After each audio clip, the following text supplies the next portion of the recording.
Hello friends, welcome to my channel. જેમ મેં કહ્યું હતું કે જે લોકોનું એલએલબી કમ્પ્લીટ થઈ ગયું છે અને એમની કોલેજીસ અત્યારે રેકગ્નાઇઝડ નથી અને તેથી એમને સનદ નથી આપવામાં આવી રહી, તો એમને શું કરવું જોઈએ? તો મિત્રો,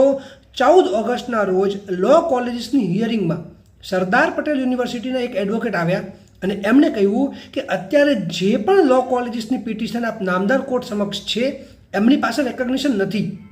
અને એ કોલેજીસમાંથી જે પણ લો સ્ટુડન્ટ છે એલએલબી કમ્પ્લીટ કર્યું છે અને બાર કાઉન્સિલ ઓફ ગુજરાતમાં સનદ માટે એપ્લાય કર્યું છે તેમને સનદ આપવામાં નથી આવી રહી અને સનદ માટેની જે ફીસ છે એ પણ બાર કાઉન્સિલ ઓફ ગુજરાત દ્વારા કલેક્ટ કરી લેવામાં આવી છે અને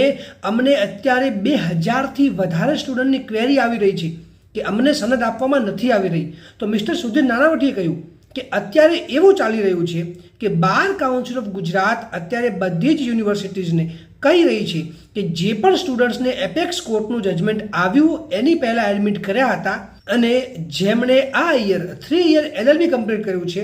અને તેમને સનદ માટે એપ્લાય કર્યું છે એમને સનદ આપવામાં નહીં આવે, પરંતુ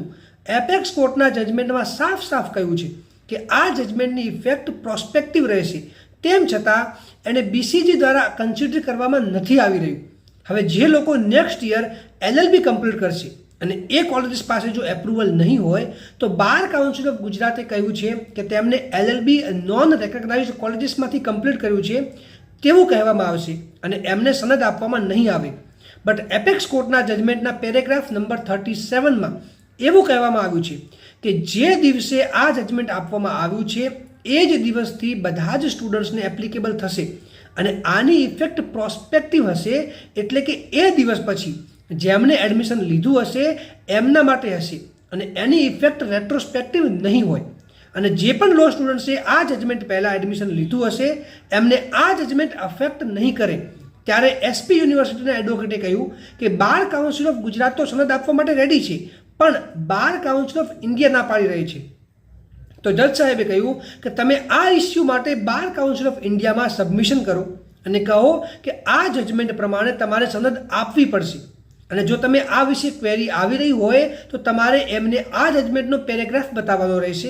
ત્યારે મિસ્ટર સુધીર નાણાવટીએ કહ્યું કે વાંધો નહીં, અમે બાર કાઉન્સિલ ઓફ ઇન્ડિયા અને બાર કાઉન્સિલ ઓફ ગુજરાતને એક રિપ્લાય ડ્રાફ્ટ કરીને આપી દઈશું on behalf of the universities અને જો તેમ છતાં બાર કાઉન્સિલ ઓફ ઇન્ડિયા ના પાડશે તો એક કોઝ ઓફ એક્શન બનશે। તો મિત્રો, જો તમે બાર કાઉન્સિલ ઓફ ઇન્ડિયામાં સનદ માટે એપ્લાય કરો છો કે તમે એપ્લાય કર્યું છે અને તમારી કોલેજ રેકગ્નાઇઝડ ના હોવાના કારણે તમને સનદ આપવાની ના પાડવામાં આવે છે તો તમે રિટર્નમાં બાર કાઉન્સિલ ઓફ ગુજરાતમાં એક રિપ્રેઝન્ટેશન કરો કે bar council of India versus Bonifoy law કોલેજના જજમેન્ટના પેરા નંબર 37માં લખ્યું છે કે આ જજમેન્ટ જે છે એની ઇફેક્ટ પ્રોસ્પેક્ટિવ રહેશે અને રેટ્રોસ્પેક્ટિવ નહીં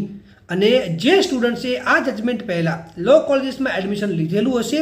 તેમને આ લાગુ નહીં પડે અને પછી આ રિપ્રેઝન્ટેશન તમારે બાર કાઉન્સિલ ઓફ ગુજરાત અને બાર કાઉન્સિલ ઓફ ઇન્ડિયાને મોકલવાનું રહેશે। હવે આ રિપ્રેઝન્ટેશન કર્યા પછી પણ જો બાર કાઉન્સિલ ઓફ ગુજરાત તમને સનદ નથી આપતી તો તમે ગુજરાત હાઈકોર્ટમાં પિટિશન ફાઇલ કરી શકો છો। મિત્રો, જો તમને કોઈ ક્વેશ્ચન હોય તો તમે મને કમેન્ટ સેક્શનમાં જણાવી શકો છો અને આ વિડીયોને લાઈક કરો, વધારેમાં વધારે શેર કરો અને મારી ચેનલને સબસ્ક્રાઈબ કરવાનું ના ભૂલતા।